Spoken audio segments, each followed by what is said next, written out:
My father body shamed me and made me cry in front of our entire family, so I gave him a brutal reality check and told him I never wanted to see him again, plus all 3 updates. My father has always joked about my body. Despite the fact I am 110 pounds at 5'3" and he is 240 pounds at 5'5", he thinks it's funny to put me down about my weight. When I first introduced my boyfriend to him, he said aloud he's surprised anyone would date me. The worst part is he knows how much it has affected me in the past. When I was a senior in high school, I confided in my school's counselor about it, but she laughed in my face. She said I was delusional, and if I have self-image issues, I need to be put in a ward. This brings us to yesterday. I visited my parents' house for an extended family gathering, and very quickly my father began making fun of me. Look at how her thighs jiggle. Look at her stomach folds when she's sitting. I was on the verge of tears already, but he made one more remark that completely sent me over. How do you even have a boyfriend? Is he into whales or something? I mean, can he even find the hole? At that moment, I lost it. I stood up and through tears started screaming. Fuck you. You weigh more than twice what I do. Your gut rests on your thighs and you're insulting me? What kind of a dad are you?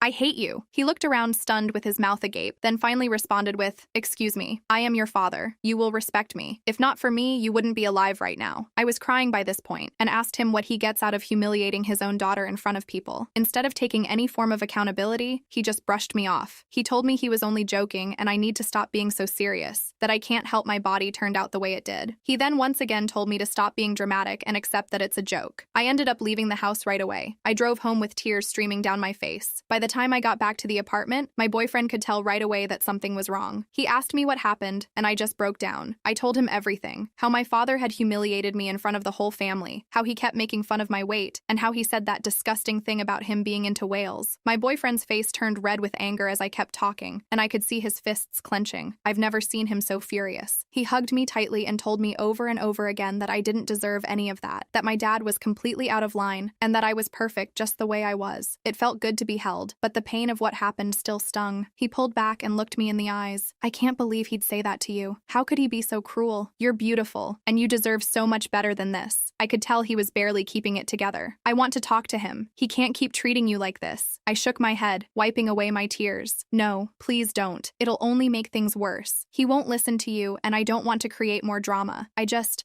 want to forget about it for a while. Please. He sighed, but he nodded. All right, if that's what you want. But promise me, if he ever says anything like that again, you'll tell me right away. I can't stand the thought of him hurting you like this. I nodded and hugged him again. I'm just so lost right now. I don't know what to do. Update 1. I sat my father down as per my boyfriend's request and tried to speak to him again. It ended up being the same as the previous times. My partner's father has heard of what's been happening but never witnessed it until yesterday. My parents came over to visit again with no knowledge that my partner's parents were there. It was only a visit for planning my 21st birthday. My dad didn't seem to care that there was a new member to the audience and started his joking around. I was wearing a pair of tights, which some of you know as leggings, as my sweats were dirty. I rarely wear tight clothes as it gives my father more fuel to his insults. I was making coffee and he shouted, "Why are your thighs jiggling like that? Do you actually train?" My mother laughed like it was the funniest thing ever, and I heard a smack and my dad yelping straight after. That's a common thing between my parents, but it usually only happens in front of others. My future in-laws didn't say anything, but I could see they were confused and annoyed. After the next couple of pinches and comments, my partner's dad lost it. He started berating my dad and told him that he's a pathetic excuse for a father. Told him that for all these years he had to ensure I was okay because he didn't have a clue to raising a child. How sick he was for even thinking it's okay to treat a daughter like that. He made sure to tell him how he has damaged me mentally to the point of just accepting it. How many times his son had to hold me until I cried myself to sleep over one of his jokes. That went on for what seemed like forever, and my partner soon joined in. It ended up being turned to my mother, who tried to switch sides again. My partner's mother is a good woman, but she has a nasty side and she wasn't afraid to show it. She is one woman you don't want to upset. She ended up saying that they either apologize and get the F out or they no longer have a daughter. They apologized, but my dad still couldn't see why it's so wrong to joke. It's what fathers do, apparently. I was crying during the extent of it and still am. Not about the fight, but the fact that I know just how pointless it was. I was right as he came back today and gave me a bag with holes cut into it. I got your birthday outfit. You won't actually fit into a dress. So I got this bin bag for you. I even made the holes bigger for your arms and thighs too. Make sure to wear a belt. I just froze in place and could only focus on his smirk. I was still standing there, bag in hand, as he drove away. Later on today, I got a message from him related to my writing and art that he found. He started mocking that too. He commented on how I wish I could be as perfect as the characters I come up with. I use writing drawing as a way to cope, and he is right. I do wish I could be that perfect, that confident. Normal, but I'm not. I'm a screw up. He made that clear. He made sure to let me know that I will never be as good, that I don't have have the gene that's been passed down through generations. Update 2. I made my dad a gift basket with a note since he loves to read what I write so much and won't bother listening in person. This is what I wrote to him. Dear Dad, since you like my writing so much, I decided to take the time and spell this out for you. This basket contains many options to help you. I've noticed your body has lost its good shape and is honestly just not pleasing to look at. So I have included many workout pamphlets and personal trainer contacts to help you with that. One in particular will surely help you with that stomach of yours. I can only imagine your frustration having a daughter that is fitter than her father. Since you clearly love taking your frustrations out on me, I highly recommend reading through the therapist contacts I have included in this basket. I will advise you to let Mom seek out these therapists too, as her backbone is non-existent, and she lets awful men walk all over her. Fun fact, 110 pounds for a woman that is 5'3" is healthy, if not bordering on being underweight. However, 240 pounds for a man in his 50s and is just scraping 5'5" is concerningly overweight. I would suggest taking care of that. I would hate for someone to start mocking you about it. It is very unpleasant. Now, all pleasantries aside, this will be the last time you hear from me. This will be the last time I call you Mom and Dad. Since I have all of my documents,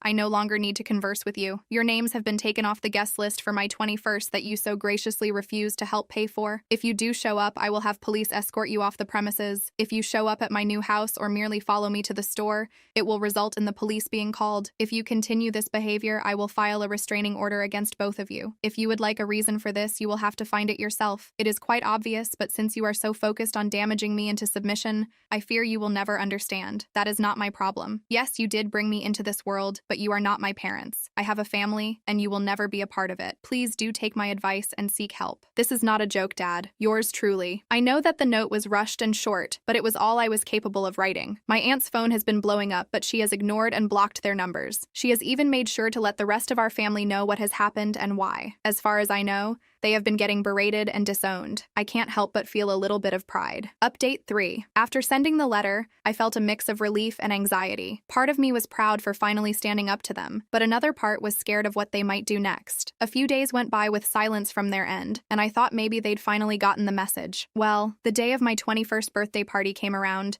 and I was trying to focus on having a good time. I was surrounded by my friends, my boyfriend, and his family, who have been nothing but supportive. We rented a small hall, and everyone was laughing, eating, and dancing. I was starting to feel like maybe I could have a good time without interruptions, but just as we were getting ready to cut the cake, I noticed my boyfriend's mom whispering something to him and nodding toward the entrance. I followed her gaze and my stomach dropped. There they were, my parents, standing right at the doorway like they had every right to be there. My dad had this look on his face like he was trying to appear calm and friendly, but I could see right through it. My mom was holding onto his arm, looking nervous and unsure. I felt my hands start to shake, and I quickly looked away, hoping they wouldn't come in and ruin everything. Before I could react, my boyfriend walked over to them with a stern expression. I couldn't hear what he was saying, but he was shaking his head and pointing toward the exit. My dad started to argue back, his voice raising. I saw a few of my friends exchange worried looks, and my aunt, who had been sitting with her husband, got up and made her way over to them. The next few moments felt like a blur. My dad started yelling about how they were my parents and had every right to be there. My boyfriend's dad quickly stepped in,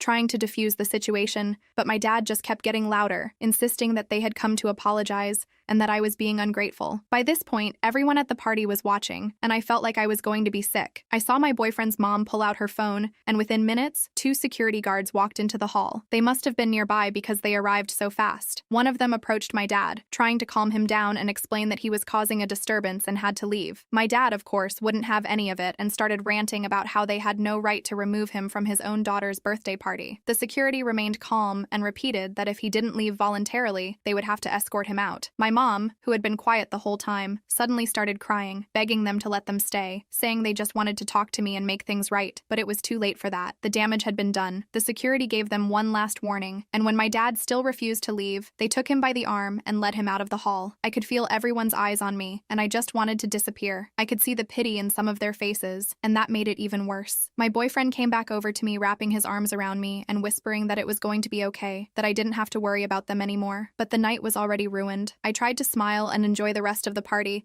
but it was hard to shake the feeling of embarrassment and anger. The next day, I was home alone when I heard a knock at the door. I peeked through the peephole and saw my parents standing outside. I really didn't want to deal with them, but I knew they weren't going to go away. I opened the door just a crack, enough to let them know I was there, but not enough for them to come inside. "What do you want?" I asked. "We just want to talk," my dad said. "We're sorry," my mom added, looking at the ground. "We didn't mean to cause a scene. We just wanted to apologize and see you." I shook my head. "It's too late for that. that. You can't just show up whenever you want and expect everything to be okay. Please, honey, my dad said, his tone that of a scolding parent. We're your family. You can't just shut us out like this. I felt a surge of anger rise up in me. I can and I will. You made your choices, and now you have to live with the consequences. I'm done letting you hurt me. My boyfriend, who had been in the other room, must have heard the commotion because he came out and stood beside me. She's told you to leave. You need to go now. My dad looked like he was about to argue, but my mom tugged on his arm, pleading with her eyes. They both turned and walked away, my dad muttering something under his breath as they left. As soon as the door closed, I burst into tears. My boyfriend pulled me into a tight hug, whispering that I did the right thing, that I was strong for standing up for myself. And even though it hurt, I knew he was right. I was done letting them control my life, and I wasn't going to let them drag me back down again.